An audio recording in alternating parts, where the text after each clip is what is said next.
Meu coração, se conosco, Jesus. Fale conosco, Jesus. Em nome de Jesus. Em nome de Jesus. Podemos assentar.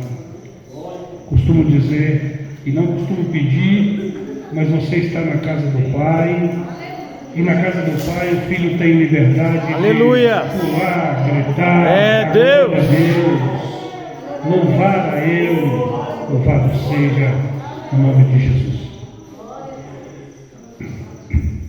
Quero dizer aos irmãos que Deus, nessa última hora, está convocando, alistando, contratando, chamando para uma, eu digo, profissão a qual Deus inventou.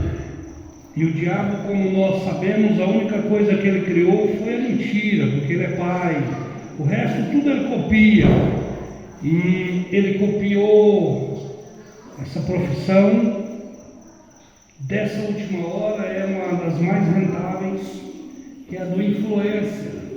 E foi Deus quem criou essa profissão. E eu quero dizer a vocês, a nós nessa noite, que Deus está alistando influência nessa última hora. E nesse texto eu quero mostrar aos irmãos o que é uma influência. Conhecemos a história de Davi. 1 Samuel capítulo de número 8 diz que o povo pede a Samuel um rei. O povo caminhou muitos anos vencendo batalhas, com Deus sendo rei, mas um dia, de tanto olhar para os lados, olhar para os reis, olhar para as nações, resolvem ter um rei e disse: queremos um rei, precisamos de um rei. Samuel, ele interfere no meio e diz: não, o rei é Deus, não, nós queremos um que seja como o povo vizinho, as nações vizinhas, queremos um rei, não queremos mais Deus, queremos alguém que seja como nós, não queremos mais Deus, porque Deus tem regras muito difíceis de se cumprir. Queremos alguém que seja como nós, que seja maleável, que seja fácil de dobrar. A Bíblia não diz isso, mas eu deduzo que seja isso que aquele povo estava querendo. Deus, para seguir ele, a Bíblia existe na Bíblia 613 leis, e alguém vai dizer: Deus é um carrasco. Não, as leis de Deus, os mandamentos de Deus não são para matar, não são para oprimir, não são para judiar. Os mandamentos de Deus, a lei de Deus, são para nortear um povo que quer morar no céu. Se você quer morar no céu, se você vive para isso, se você luta para isso, os mandamentos de Deus, a Bíblia diz que eles não são penosos. Louvado seja o nome de Jesus. Samuel agora escolhe um rei, e o povo escolhe um rei. Eu costumo dizer que Deus ainda ia levantar um rei 40 anos após, porque lá em Deuteronômio Deus disse que para Moisés, disse: olha, quando o povo quiser um rei, passa para eles as coordenadas. Então Deus já planejava um rei para o seu povo, mas tem para mim que 40 anos após Saul, quando Saul levanta, chega, conhecemos a história, eu não vou me prender aqui. E Saul começa a reinar, e o reinado vai. Um dia Deus resolve escolher um outro homem, porque Saul desobedecera, Saul andara por outros caminhos. E até uma coisa que eu conversei muito essa semana sobre: não é porque parece bom, não é porque a intenção é boa, que é certo fazer sem a direção de Deus. Por quê? Porque no capítulo 15 de Samuel diz que Samuel disse para Saul: vai a Abimeleque e Ameleque e mata tudo, mata boi, mata tudo que tiver, não deixa nada. Saul vem agora após a batalha e traz os bois, e traz os gado melhor, os fracos ele matou tudo, mas trouxe o melhor. E aí Samuel diz: por que você desobedeceu? Não, rapaz, desobedeceu não, eu quero sacrificar a Deus. Peguei o melhor para sacrificar. Olhe que a intenção não era ruim, olhe que o propósito talvez não era ruim, era para sacrifício ao Deus Todo-Poderoso. Eles queriam louvar a Deus, quem sabe, mas nem tudo que nós pensamos em fazer, nem tudo aquilo que nós achamos que é bom fazer, nós temos que fazer. Por quê? Porque nós não podemos sair do princípio e da palavra de Deus. Se a palavra diz que não, nós temos que fazer não. Se a palavra diz sim, nós podemos achar que não presta, mas nós temos que fazer, porque nós não estamos aqui nessa terra para fazer o que nós queremos. Nós escolhemos a Cristo no dia que levantamos a mão, foi para seguir conforme a sua palavra. Louvado seja o nome de Jesus. Por isso eu costumo dizer, nem tudo que está dando certo, Deus está no negócio. Nem tudo que parece bom, Deus está no negócio. Mas é bom, ainda que pareça ruim, se Deus tiver dado a coordenada, não se preocupe, porque pode se levantar no inferno, mas foi Deus que coordenou, foi Deus que deu a direção, e se Ele dá a direção, Ele garante aquilo que Ele faz. Louvado seja o nome de Jesus Cristo. É Deus! Nessa brincadeira de Saul, perde-se a oportunidade única de comandar e ser o primeiro rei. Poderia estar sendo dito hoje, nos anos de hoje, como o melhor rei de Israel.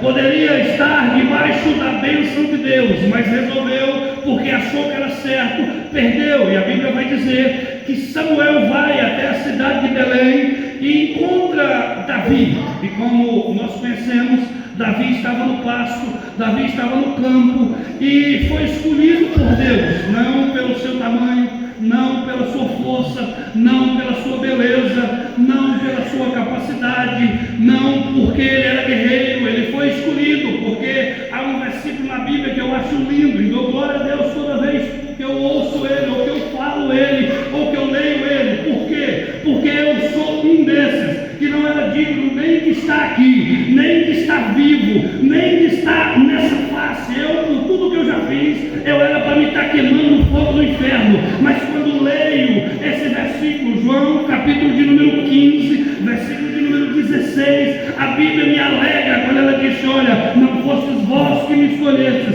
mas fui eu que escolhi a vós. Jesus, Deus não olha pelo que você foi, Deus não olha pelo que você é, Deus não olha pelo que você faz, Deus decidiu te escolher. Por isso é o motivo de você estar feliz nessa noite. Louvado seja o nome de Jesus. Aleluia! Davi estava lá no pasto e Deus o escolheu, mandou ungir como rei, mas ele não foi de imediato ser rei. Conhecemos a história, mas um dia ele precisou sair para levar algumas coisas dos seus irmãos na guerra, mata o gigante Golias e cai na graça do rei Saul, e o rei Saul chama para perto e ele saía nas batalhas. Mas um dia as moças do reino começam a cantar: olha, Saul matou os seus milhares, Davi, porém, matou os seus 10 milhares. Saul agora inveja e começa a perseguir a Davi. E a Bíblia vai nos relatar que Davi corre, Davi foge. Segundo a história, 9 anos Davi perseguindo, mas Davi era rei, Davi tinha ungido rei, mas ele não tinha assumido o trono. Então ele corre, e nessa corrida, 1 Samuel capítulo de número 22, versículo 2,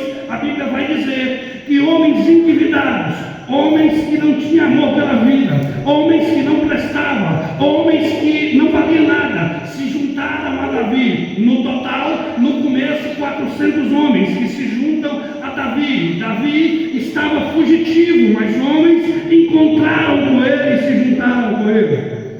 Saul continua perseguindo e eles vão correndo, e Saul perseguindo. Uma certa feita, Saul chega em um lugar e fala: olha, vamos cercar ali, nós vamos matar ele agora. E acampam-se ali para cercar Davi e matar Davi. E nessa passagem que nós lemos, Davi olha e vê o exército acampado, está ali naquele vale acampado, e eles voltam e vê que tem muita gente, e eles olham: olha, quem vai comigo até lá? Quem vai comigo até no meio? Quem vai comigo lá dentro do acampamento? É uma pergunta suicida, é uma vontade até suicida, quem sabe. Mas a Bíblia vai dizer que alguns homens dizem: eu irei com você. Por que, irmão? Que eles foram com Davi. Se você for olhar, Davi era fraco. Davi não tinha um exército, era 400 homens contra um exército armado, contra um exército bélico muito forte. Mas aqueles homens decidiram ir com Davi. Por quê? Porque aqui entra o que eu quero falar nessa noite. Davi tinha uma grande influência sobre aqueles que estavam com ele. Por que Davi tinha uma grande influência? Porque eles conheciam a Davi e eles viam que Davi era um guerreiro. Eles sabiam que Davi guerreava bem. Eles sabiam que Davi era valente. Pelas atitudes de Davi, eles diziam: eu sei que ele é valente, que ele é bom na guerra, que ele é bom na espada e que ele pode chegar lá e quem sabe Deus pode dar a vitória para ele. Davi tinha uma grande influência sobre aqueles que o acompanhavam. Aqui eu quero que os irmãos prestem atenção hoje, nos dias em que nós vivemos. Por isso é que eu disse que Deus está conclamando, Deus está alistando, Deus está chamando influências dentro da casa. Não é lá fora, é dentro da casa. Porque lá fora tem aqueles milhões que ganham milhões para mentir, para te vender um produto, e nós somos influenciados aquilo. Mas Deus nessa última hora está chamando crente verdadeiro para influenciar gerações. Não é de boca, é de atitude, é de atos, não é falar, é de fazer. Louvado seja o nome de Jesus. Um certo homem uma vez disse: olha, pregue bastante a palavra, pregue muito, e se precisar, abra sua boca e fale. Quer dizer, ele estava dizendo: faça o povo crer no Jesus que você serve pelas atitudes que você tem. Faça o povo crer no Jesus que você prega pela vida que você leva. Hoje nós temos visto por aí muitos que se dizem crentes, que se dizem cristãos, mas levam uma vida desregrada, compra e não paga, é um beberrão. Aqui na casa de Deus é um santão, mas lá fora agride a mulher, espanca os filhos, compra nos botequins e não paga, e o povo vive falando mal. Mas nessa noite eu vim aqui para te dizer que Deus ainda está procurando pessoas para se transformar em influências evangélicos, porque há pessoas aí fora que estão olhando para nós e querendo entender qual é o Deus que nós servimos. Louvado seja o nome de Jesus. Davi foi para um lugar, uma empreitada de suicídio, mas aquele povo falou: eu conheço ele, eu sei que ele é bom de guerra, eu sei quem é o Deus que ele serve, eu sei que Deus vai agir. Não é porque Davi falava, é porque Davi vivia aquilo que ele era. E hoje, nessa noite, eu vim te dizer: não adianta entrar aqui dentro e vir para a igreja, vestir um paletó, usar uma gravata, cantar um hino bonito, se você não tem uma vida verdadeira de crente, se você não tem uma vida que influencia aí fora. É hora de se converter e aceitar a Jesus novamente, porque o crente é luz para brilhar na escuridão. Louvado seja o nome de Jesus. Nós não somos para ser igual aos demais, nós somos para ser diferente. E nessa noite eu só vim ratificar o que os irmãos já sabem: você é luz para brilhar nesse mundo de escuridão. Louvado seja o nome de Jesus. Fala, Deus! Olha, a paz que quer obrigar o filho a vir para a igreja, mas o filho está vendo o pai falar mal do pastor, falar mal do obreiro, falar mal da igreja. Aquela igreja não presta, os crentes não prestam. O filho não vem porque o pai não tem influência. Há pais que quer que os filhos venham na escola dominical, até traz eles na porta da igreja, mas eles não vão ficar, porque ele vai olhar: meu pai fala, mas nunca foi. Meu pai vai, quer que eu vou, mas nunca foi.